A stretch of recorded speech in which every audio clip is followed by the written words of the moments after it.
ஒரு சொந்த வீடு கட்ட வேண்டும் என்பதே பலரின் வாழ்நாள் ஆசை. ஆனால் பலருக்கு கட்டுமான வேலைகள் பாதியில் நின்று போகும் சூழ்நிலைகள் ஏற்படுகின்றன.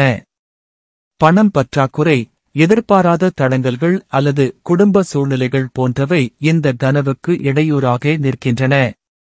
இப்படி நம்மால் எதுவும் முடியவில்லை என்ற மனமளவில் நம்பிக்கை இழப்பது கூடாது. நம் பாரம்பரிய ஆன்மீக முறைகள் சில சமயம் இப்படிப்பட்ட இடர்பாடுகளை அகற்றி நமக்கு புதுத்திடலை தர முடியும். பூமி பஞ்சபூதங்களில் ஒன்று. நாம் வாழும் நிலம், நாம் வீடு கட்ட நினைக்கும் அந்த நிலம் இந்த பூமிக்கு உரியது. அந்த நிலத்தின் சக்தி நம்மை வலிமையாக்கும் என்பதே நம் முன்னோர்களின் நம்பிக்கை. எளிய ஆன்மீக பரிகாரம். வீடு கட்டும் இடத்தில் இருந்து ஒரு கைப்பிடி மண்ணை எடுத்துக் கொள்ளுங்கள். அது உங்கள் சொந்த நிலம் என்று உறுதி செய்யுங்கள்.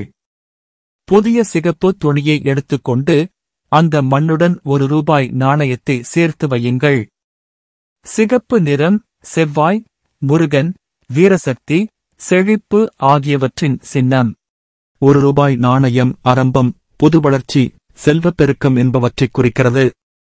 பின் என்ன செய்ய வேண்டும்? மண் மற்றும் நாணயத்தை சிகப்பு துணியில் சிறிய முடிச்சாக கட்டி அதை உங்கள் வீட்டு பூஜை அறையில் சுவாமி படங்களின் முன்னால் வையுங்கள்.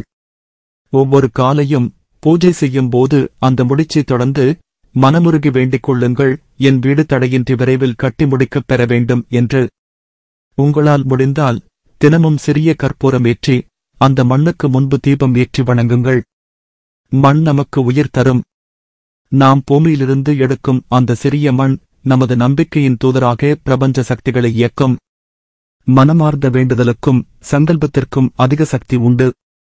இந்த பரிகாரம் உங்கள் மனதில் வீடு கட்டும் தீர்மானத்தை உறுதி செய்யும். அதே நேரத்தில் பிரபஞ்ச சக்திகள் உங்கள் முயற்சிக்கு துணை நின்று தடைகளை அகற்றும். நம்பிக்கையுடன் முயற்சி செய்து பாருங்கள், உங்கள் சொந்த வீட்டின் கனவு நிச்சயம் நனவாகும்.